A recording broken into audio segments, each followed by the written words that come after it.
Bismillahirrahmanirrahim. Assalamualaikum warahmatullahi wabarakatuh. Ini merupakan kisah seorang pemuda yang beriman, berjiwa sabar dan teguh pendirian. Hingga atas izin Allah Subhanahu wa Ta'ala dan berkat perjuangannya, seluruh penduduk desa menjadi beriman. Ia tinggal di suatu daerah yang dipimpin oleh seorang raja kafir yang mengaku dirinya sebagai Tuhan. Sang raja mempunyai seorang penyihir yang biasa digunakan untuk membantunya. Ketika si penyihir sudah semakin tua, dia meminta kepada raja agar mengutus seorang pemuda untuk diajarkan ilmu sihir supaya bisa menggantikan si penyihir itu apabila ia telah meninggal. Maka sang raja memilih pemuda ini. Ia mengirimnya kepada si penyihir itu untuk mewarisi ilmu sihir darinya. Pada saat di perjalanan menemui si penyihir, pemuda itu bertemu dengan seorang rahib. Ia pun duduk bersamanya untuk berbincang-bincang dan ia kagum dengan perkataannya. Sehingga setiap kali pemuda ini mau bertemu dengan si penyihir, ia menyempatkan waktu terlebih dahulu untuk bertemu kepada sang rahib. Namun karena saking asiknya, pemuda ini lupa kalau dia mau bertemu dengan penyihir, maka dia pun akhirnya tidak datang. Namun setiap kali pemuda ini tidak datang, penyihir itu akan memukulinya. Maka dia pun mengeluhkan hal itu kepada sang rahib, dan rahib berkata kepadanya, "Jika kamu takut kepada penyihir, maka katakan, keluargaku telah menahanku. Dan jika kamu takut terhadap keluargamu, maka katakan, penyihir itu telah menahanku." Suatu hari dalam perjalanan, ia bertemu seekor binatang besar yang menghalangi jalan yang biasa dilalui oleh orang-orang. Maka pemuda itu berkata kepada dirinya, "Hari ini aku akan tahu mana yang lebih baik dari mereka, penyihir atau rahib." Maka ia pun mengambil batu seraya berkata, "Ya Allah, jika perkara sang rahib lebih engkau cintai, maka bunuhlah binatang ini, sehingga manusia bisa melewatinya." Kemudian ia melemparkan batu kepada binatang itu dan membunuhnya, dan akhirnya orang-orang bisa melanjutkan perjalanannya kembali. Lalu pemuda itu pergi kepada sang rahib dan menceritakan tentang kejadian itu. Sang rahib pun berkata, "Anakku, sekarang kamu lebih baik daripada aku. Suatu hari kamu akan mendapatkan cobaan. Jika kamu mendapati cobaan itu, maka janganlah tunjuk aku." Sehingga berkat taufik dari Allah Subhanahu wa Ta'ala, ia akhirnya dapat menyembuhkan orang buta dan penyakit kusta, bahkan segala penyakit. Suatu hari pelayan raja yang memiliki mata buta mengetahui tentang dia. Maka ia pun mengumpulkan banyak hadiah lalu membawakannya kepada anak itu dan berkata kepadanya, "Saya akan memberikan semua hadiah ini jika kamu dapat menyembuhkan mataku." Maka pemuda itu pun menjawab, "Aku tidak dapat menyembuhkan siapapun, tetapi Allah lah yang menyembuhkan. Jika kamu mau beriman kepada Allah, maka aku akan berdoa kepada Allah agar Allah menyembuhkanmu." Maka pelayan itu pun akhirnya beriman kepada Allah, kemudian Allah menyembuhkan matanya. Sang pelayan pun pergi dan duduk di samping raja sebagaimana ia duduk pada saat keadaan buta. Maka sang raja bertanya, "Siapa yang telah mengembalikan penglihatanmu?" Ia pun menjawab, "Tuhanku." Sang raja pun marah seraya berkata, "Apakah kamu mempunyai Tuhan selain aku?" Ia menjawab tanpa ragu, "Tuhanku dan Tuhanmu ialah Allah Subhanahu wa Ta'ala." Sang raja pun marah dan memerintahkan kepada para pelayan yang lain untuk menyiksanya. Maka pelayan yang dulunya buta itu pun terus disiksa sampai dia mau memberitahu tentang anak laki-laki yang telah menyembuhkan itu.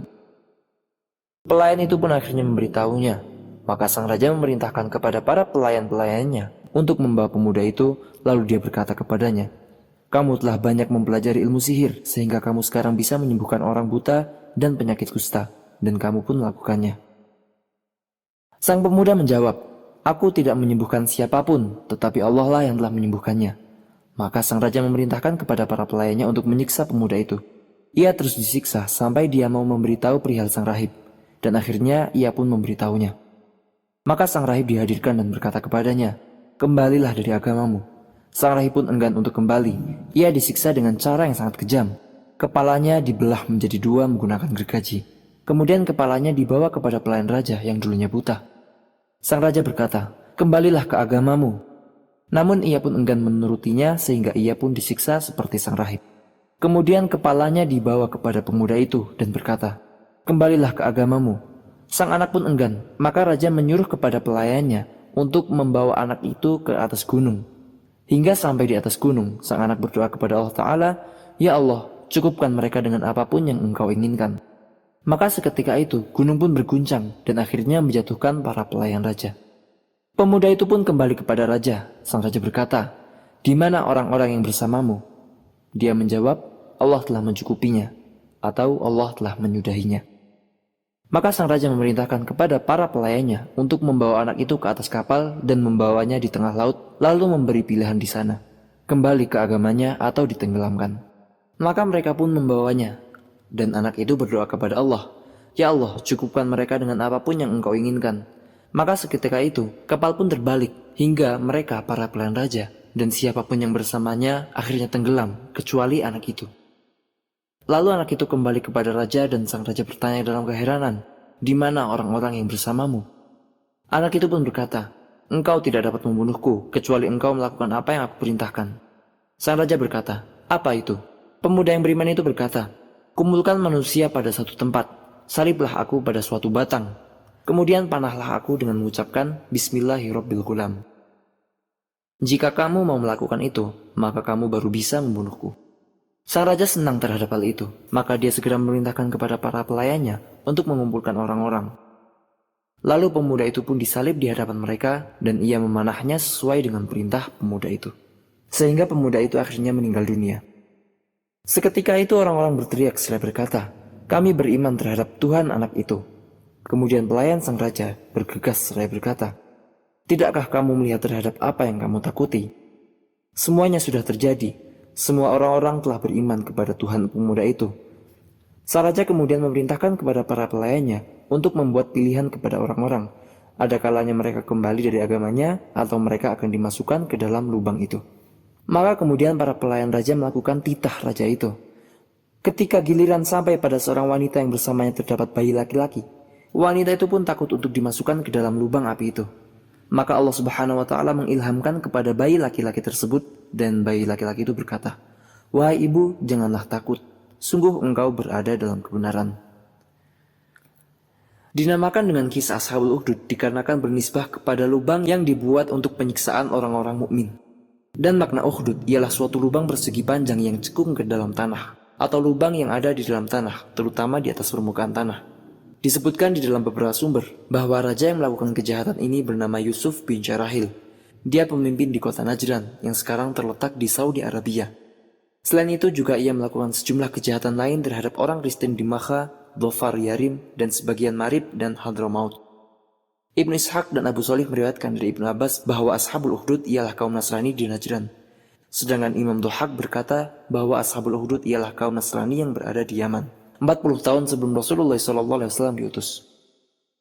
Yusuf bin Syaharil bin Tuba' al-Muhairi telah menyiksa lebih dari 80 orang, dan dia menggali lubang untuk mereka dan membakar mereka di dalamnya. Imam Kalbi berkata bahwa Ashabul Ukhdud ialah kaum Nasrani yang berada di Najran. Mereka telah menyiksa orang-orang beriman. Mereka membuat 7 lubang panjang, setiap lubang 40 hasta, dan lebarnya 12 hasta. Allah Subhanahu wa Ta'ala telah mengisahkan kepada kita pada surat Al-Buruj kisah Ashabul Ukhdud. Allah Subhanahu wa Ta'ala berfirman, "Was-sama'i dzatil buruj wal yaumil maw'ud wa syahidin wa mashhud qutila ashabul ukhdud an-nari dzatil waqud idhum 'alayha qu'ud wa hum 'ala ma yaf'aluna bil mu'minina syuhud." وما نقموا منهم إلا أن يؤمنوا بالله العزيز الحميد الذي له ملك السماوات والأرض والله على كل شيء شهيد إن الذين فتنوا المؤمنين والمؤمنات ثم لم يتوبوا فلهم عذاب جهنم ولهم عذاب الحريق. Demi langit yang mempunyai gugusan bintang dan hari yang dijanjikan, dan yang menyaksikan dan yang disaksikan. Binasalah dan terlaknatlah orang-orang yang membuat parit, yang berapi-api dinyalakan dengan kayu bakar. Ketika mereka duduk di sekitarnya, sedang mereka menyaksikan apa yang mereka perbuat terhadap orang-orang yang beriman. Dan mereka tidak menyiksa orang-orang mukmin itu, melainkan karena orang-orang mukmin itu beriman kepada Allah yang Maha Perkasa lagi Maha Terpuji, yang mempunyai kerajaan langit dan bumi, dan Allah Maha menyaksikan segala sesuatu. Sesungguhnya orang-orang yang mendatangkan cobaan kepada orang-orang mukmin laki-laki dan perempuan, kemudian mereka tidak bertaubat, maka bagi mereka azab jahanam, dan bagi mereka azab neraka yang membakar. Wallahu ta'ala alam, wa sallallahu wasallam wa barak ala sayyidina Muhammad wa ala alihi wa sahbihi ajma'in. Wassalamualaikum warahmatullahi wabarakatuh.